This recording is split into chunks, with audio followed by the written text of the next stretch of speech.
ಎಲ್ರಿಗೂ ನಮಸ್ಕಾರ. ಇವತ್ತು song release. So dialogue writers ಮಾತಾಡೋದೇನಿಲ್ಲ, ಯಾಕೆಂದರೆ ರೂಲರು ಮತ್ತು ಸರ್ವೈವರ್ ಅಂತ ನಾವು ಎರಡು ಟೀಸರ್ಗಳು ಬಿಟ್ಟಾಗೆ ತುಂಬ ಮಾತಾಡಿದ್ದೀವಿ. ಇನ್ನು ಹೇಗೇನು ಮಾತಾಡಿದ್ರು ನಾನು ನಮ್ಮ ವಿಜಯ್ ಬಗ್ಗೆನೇ ಮಾತಾಡಬೇಕು. ಮತ್ತು ಥ್ಯಾಂಕ್ಸ್ ಎಲ್ರಿಗೂ, ಯಾಕೆಂದರೆ ಒಂದು ಸಪೋರ್ಟ್ ಆಗಿ ಬಂದಿರೋದಕ್ಕೆ. ಇವತ್ತು ಇಡೀ ಇಂಡಸ್ಟ್ರಿನೇ ಇಲ್ಲಿದೆ. ಸೊ ತುಂಬ ಖುಷಿ ಆಯಿತು. ಮತ್ತು ಇದು ಟೆಕ್ನಿಕಲ್ ಸಿನಿಮಾ ಅಂದರೆ ಅವರಿಬ್ಬರಿಗೂ ಅಷ್ಟು ಸಾಥ್ ಕೊಟ್ಟಿದ್ದೀವಿ ನಾವು, ಜಡೇಶ್ ಸರ್ಗೆ ಮತ್ತು ವಿಜಯ್ ಸರ್ಗೆ. ಸೊ ಥ್ಯಾಂಕ್ ಯು ಎಲ್ರಿಗೂ. ಈಗ ನಮ್ಮ ಸಹ ಬರಗಾರರು ಎಲ್ಲರಿಗೂ ಥ್ಯಾಂಕ್ ಯು ಬಂದಿದ್ದಕ್ಕೆ. ಈ ಸಾಂಗಲ್ಲಿ ಮೇನ್ಲಿ ನಾವು ಹೇಳೋಕ್ಕೋಗಿರೋದು ಒಂದು 40-50 ವರ್ಷದ ಗಂಡ ಹೆಂಡತಿ ಸಂಬಂಧ. ಸೊ ಅಲ್ಲಿವರೆಗೂ ಬರಬೇಕು ಅಂತಂದರೆ ತುಂಬ ಜರ್ನಿ ಇರುತ್ತೆ ಎಲ್ಲರದು. ಸೊ ಇಲ್ಲಿ ಬಂದಿರೋ ಆಲ್ಮೋಸ್ಟ್ ಎಲ್ಲ ಕಪಲ್ಸನ್ನ ಇನ್ವೈಟ್ ಮಾಡಿದ್ದೀವಿ. ಸೊ ಅದೇ ರೀತಿ ನಿಮ್ಮ ಜೀವನನೂ ಚೆನ್ನಾಗಿರಲಿ, ಎಲ್ಲರ ಜೀವನ ಚೆನ್ನಾಗಿರಲಿ. Thank you. ನನಗೆ ಖುಷಿ ಆಗೋದಕ್ಕಿಂತ ಪ್ರೇಕ್ಷಕರಿಗೆ ಖುಷಿ ಆಗಬೇಕು. ಈ ಒಂದು ಸಮಾರಂಭಕ್ಕೆ ಆಗಮಿಸಿರುವ ನಮ್ಮ ಈ ಒಂದು ಚಿತ್ರದ ನಾಯಕ ನಟರಾದ ವಿಜಯ್ ಕುಮಾರ್ ಸರ್ ಅವರಿಗೆ ಹಾರ್ದಿಕವಾದ ಸ್ವಾಗತವನ್ನು ಬಯಸ್ತೇನೆ. ಅದೇ ರೀತಿ ಈ ಒಂದು ಸಿನಿಮಾವನ್ನು ಗೆಲ್ಲಿಸಲೇಬೇಕು ಅಂತ ಅವರ ಬೆನ್ನೆಲುಬಾಗಿ ಬಂದಿರುವಂತಹ ದಂಪತಿಗಳು, ನಮ್ಮ ಈ ಒಂದು ಕನ್ನಡ ಸಿನಿಮಾ ರಂಗದ ಲವ್ಲಿ ಸ್ಟಾರ್ ಪ್ರೇಮ್ ಹಾಗೂ ದಂಪತಿಯವರಿಗೂ ಸಹ ಸ್ವಾಗತವನ್ನು ಬಯಸ್ತೇನೆ. ಅದೇ ರೀತಿ ನಮ್ಮ ಸತೀಶ್ ನೀನಾಸಂನವರು ಯಾವ ರೀತಿ ಅವರು ಕಷ್ಟ ಬಿಟ್ಟು ಮುಂದಕ್ಕೆ ಬಂದರು ತಮಗೆಲ್ಲರಿಗೂ ಗೊತ್ತಿದೆ. ಅವ್ರದ್ದು ಮುಂದಿನ ದಿನಗಳಲ್ಲಿ ಮತ್ತೊಂದು ಕೈಗೆಟುವಂಥ ಸಿನಿಮಾ ಬರ್ತದೆ. ಅವ್ರಿಗೂ ಸಹ ಈ ಒಂದು ಸಂಸ್ಥೆಯ ಪರವಾಗಿ ಸ್ವಾಗತವನ್ನು ಬಯಸ್ತೇನೆ. ಹಾಗೂ ಎಲ್ಲ ನಮ್ಮ ಚಿತ್ರದ ಟೆಕ್ನಿಷಿಯನ್ಸು, ಡೈಲಾಗ್ ರೈಟ್ಸು, ಎಲ್ಲ ನಮ್ಮ ತಂತ್ರಜ್ಞರು ಹಾಗೂ ಮತ್ತೋರ್ವ ಮಿಲನ ಕೃಷ್ಣ ಅವರು ಮರೆತುಬಿಟ್ಟಿದ್ದಾರೆ ನನ್ನ. ಸಾರಥಿ ಟೈಮಲ್ಲಿ ಸುಮಾರು ಸತಿ ನಾವು ಸೆಟ್ ಹತ್ರ ಬಂದು ಹೇಳ್ತಿದ್ದೆ, ನಿನ್ನಲ್ಲೇನೋ ಒಂದು ಕಳೆ ಐತಪ್ಪ, ಒಳ್ಳೆ ಹೈಟ್ ಇದೆಯಾ, ಮುಂದೊಂದು ದಿವಸ ನೀನು ಒಳ್ಳೆ ನಟನಾಗ್ತಿ ಅಂತ ಹೇಳಿದ್ದೆ. ಜ್ಞಾಪಕ ಇದೆ, ಕೇಳಿಸ್ಕೊಟ್ಟೆ ಅವ್ರನ್ನ. ಪಾಪ ಅವರು ಸಹ ಈ ಒಂದು ಇದಕ್ಕೆ ಬಂದಿದ್ದಾರೆ. ಅವರ ದಂಪತಿಗಳು ಸಹ ನಾನು ತುಂಬ ಹೃದಯದ ಸ್ವಾಗತವನ್ನು ಬಯಸ್ತೇನೆ. ಇನ್ನು ಆನಂದ್ ಅಡಿ ಅವರು, ನಮ್ಮದು ಅವ್ರದ್ದು 14-15 ವರ್ಷದ ನಟ್ಟು. ಇವತ್ತು ನಾವೊಂದು ಸಿನಿಮಾ ಮಾಡ್ತೀವಿ ಅಂತ ಹೇಳಿದಾಗ ಸೆಟ್ ಹತ್ರನೇ ಬಂದು ನಾನು ಹೇಳಿದೆ, ಇಲ್ಲ ಸರ್ ಯಾವುದೇ ಕಾರಣಕ್ಕೂ ನಾವು ಬೇರೆ ಎಷ್ಟೇ 50 ಲಕ್ಷ ಆಫರ್ ಜಾಸ್ತಿ ಕೊಟ್ಟಿರ್ಬೇಕಾದ್ರೆ ಅವ್ರನ್ನ ಕೇಳಿ, ಆದರೂ ನಾವು ಆನಂದ್ ಆಡಿಯೋ ಬಿಟ್ಟು ಬೇರೆಯವರಿಗೆ ಇದು ಮಾಡಲ್ಲ ಅಂತ ಹೇಳಿ ಅವರ ಬಾಂಧವ್ಯ ಆಗಿದೆ. ಅವರ ಮಾತಿಗೆ ತಪ್ಪದಂಗೆ ಕೇಳಿ ಅವ್ರಿಗೆ ಕೊಟ್ಟಿದ್ವಿ. ಇವತ್ತು ಅವರು ಬಂದಿದ್ದಾರೆ. ತುಂಬ ಹೃದಯದ ಸ್ವಾಗತವನ್ನು ಬಯಸ್ತೇನೆ.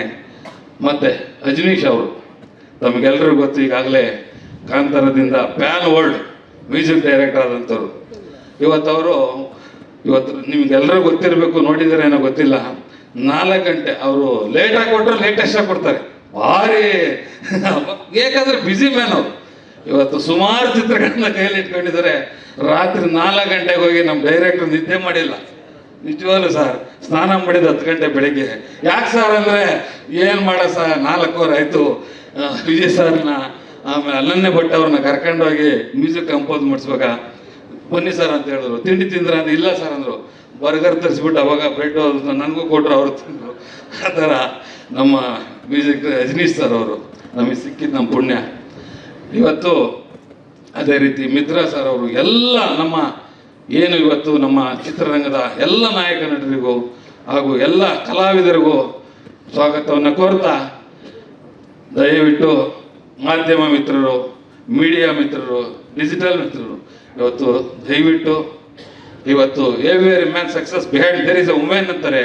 ಅದೇ ರೀತಿ ಈ ಒಂದು ಲ್ಯಾಂಡ್ ಸಿನಿಮಾ ಗೆಲ್ಸೋದಕ್ಕೆ ಎಲ್ಲ ನಮ್ಮ ಮಾಧ್ಯಮ, ಪತ್ರಿಕಾ, ಡಿಜಿಟಲ್ ಮಾಧ್ಯಮದವರು ದಯವಿಟ್ಟು ತಮ್ಗೆ ಯಾರೋ 6:15 ಅಂತ ಹೇಳಿ ಸ್ವಲ್ಪ ಲೇಟ್ ಮಾಡಿದ್ವಿ, ತಮ್ಮಲ್ಲಿ ಕ್ಷಮೆ ಇರಲಿ. ತಮಗೆಲ್ಲರಿಗೂ ತುಂಬ ಹೃದಯದ ಸ್ವಾಗತವನ್ನು ಬಯಸ್ತೇನೆ.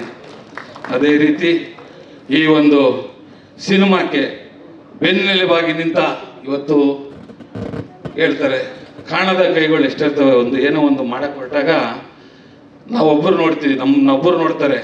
ನಮ್ಮಿಂದೆ ಬೇರೆ ರೀತಿ ಪ್ರೋತ್ಸಾಹ ಮಾಡಿದಂಥವ್ರು, ನಮಗೆ ಬೆನ್ನೆಲುಬಾಗಿ ನಿಂತಂಥವ್ರು.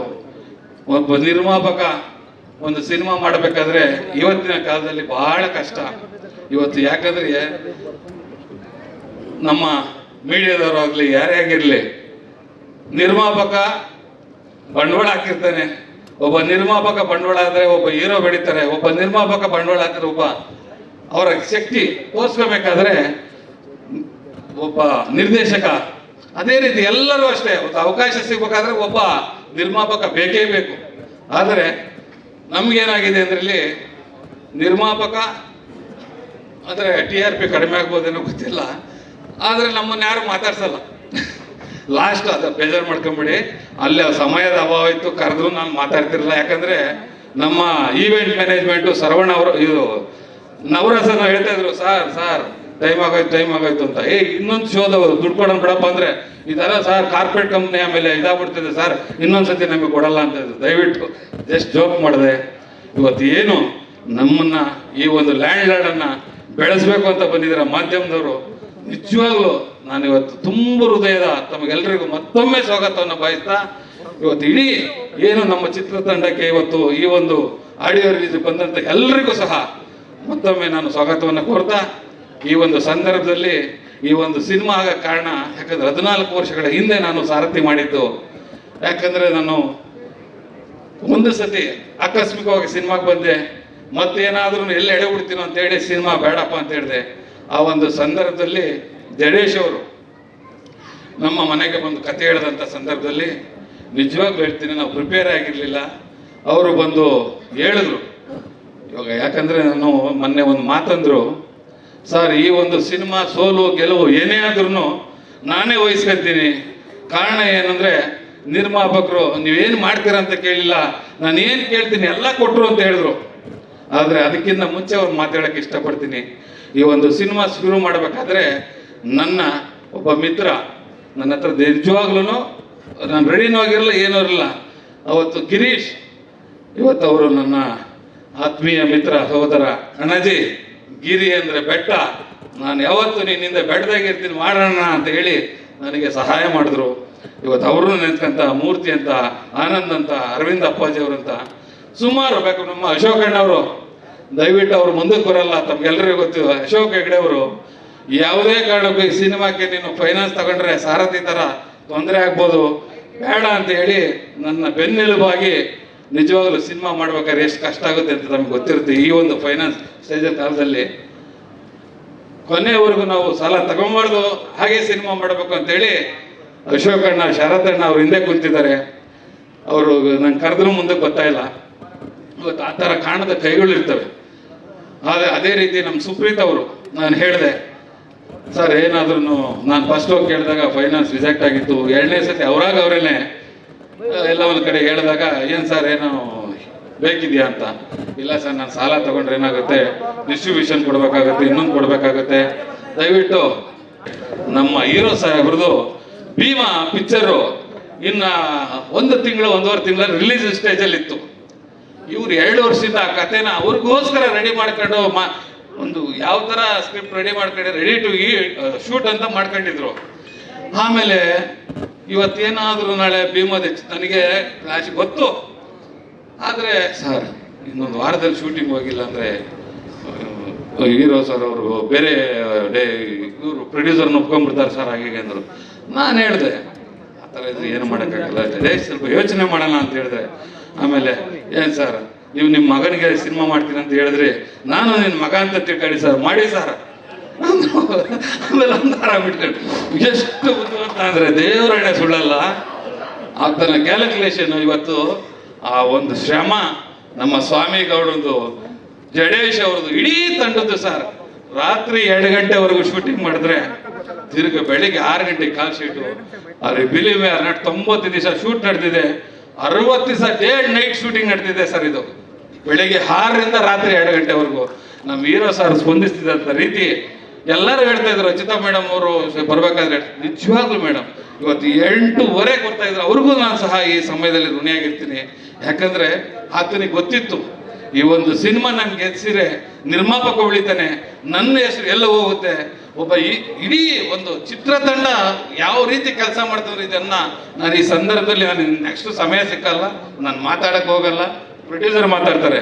ಇವತ್ತು ಈ ಒಂದು ಸಿನಿಮಾ ನಾನು ಮಾಡಬೇಕಾದ್ರೆ ಪ್ರೊಡ್ಯೂಸರಾಗಿ ಮಾಡಿಲ್ಲ, ಮ್ಯಾನೇಜರಾಗಿ ಮಾಡಿದ್ದೀನಿ.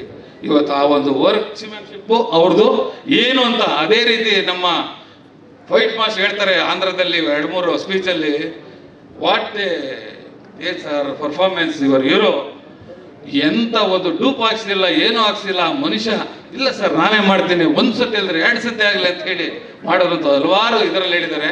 ಇನ್ನು ನಾನು ಜಾಸ್ತಿ ಹೇಳಕ್ ಹೋಗಲ್ಲ, ದಯವಿಟ್ಟು ಏನಾದರೂ ಲೇಟ್ ಆಗಿತ್ತು ಕ್ಷಮಿಸಿ. ಸ್ವಾದಿಷ್ಟತೆಯ ಸ್ವಾದ, ತಾಜಾತನದ ಆಹ್ಲಾದ, ಉತ್ತಮ ಆರೋಗ್ಯ ಮತ್ತು ಹೆಚ್ಚಿನ ರೋಗ ನಿರೋಧಕ ಶಕ್ತಿಯ ವೃದ್ಧಿಗೆ ಈಗ ನಿಮಗೆ ಸಿಗುತ್ತಿದೆ ಉತ್ತಮ ಗುಣಮಟ್ಟದ ಪೌಷ್ಟಿಕಾಂಶ. Shri Vaidik millet health mix, ಇದು ಸಿರಿಧಾನ್ಯಗಳ ಸಂಪತ್ತು.